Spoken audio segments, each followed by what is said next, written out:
What's up? It's Robert from Existence First. My hand is in the way. I just got back from a quick jog. It's 7:46 in the morning, and I was listening as I jogged to a TED Talk from John Wooden, right, the famous basketball coach from UCLA. And he quoted Miguel de Cervantes, the author of Don Quixote, who said that it's the journey that matters, not the destination.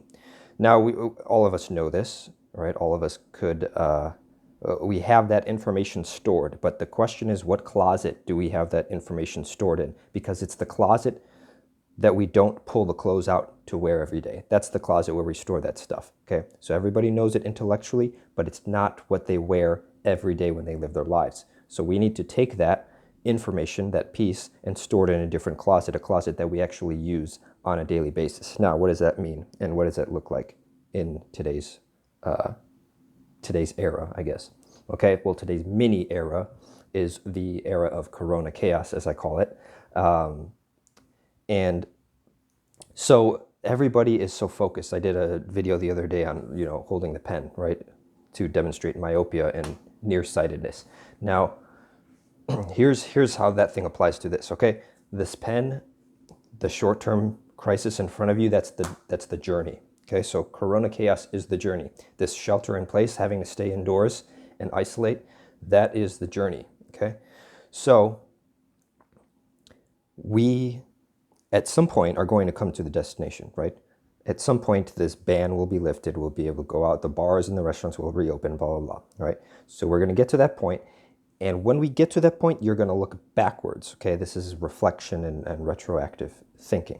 Retrospect, looking back in retrospect. And then you're going to have to face the reality of either you made the most of your time during the shelter in place, and you grew and you studied and you progressed and you ate well, you did or whatever, right? You saw it as an opportunity. You developed new friendships through like online means or whatever, right? Or you went through that whole episode as a coward and just obsessed about, oh, when is this going to be over, blah, blah, right? And you just passed through this episode of life without really actually living, okay? You passed through it by distancing yourself from actual life, okay? Now, this is more important because this telescopes. This is just one example, but if you telescope it, it's sort of like a collapsing telescope, right?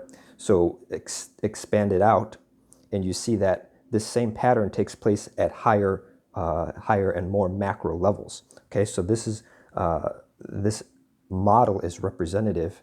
It's just a smaller level. It's a smaller model and representation of the bigger model, which is life itself. You're going to go through life itself, constantly responding to these little problems and issues that come up in your day-to-day life, causing you then to distance from the act of living and disengage from it because you're upset about what you're seeing happening.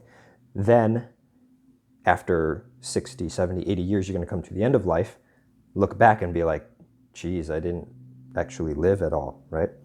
And there's some very good philosophy quotes I have about that, but that'll be for another video. Now, why is it that we don't implement this, okay? If we understand it, it's kind of like everybody knows that to be healthy, you have to eat well and exercise. Like, survey the population, 100% of people will say, yes, it's important to eat healthy and exercise. But do they do it? What percentage of people actually do it, okay? So that's going to make the distinction, okay? You can either be part of the masses or you can think deeply about life and exhibit the existence first philosophy. Existence first means you put your life first, existence first, okay? In the list of in the hierarchy, right?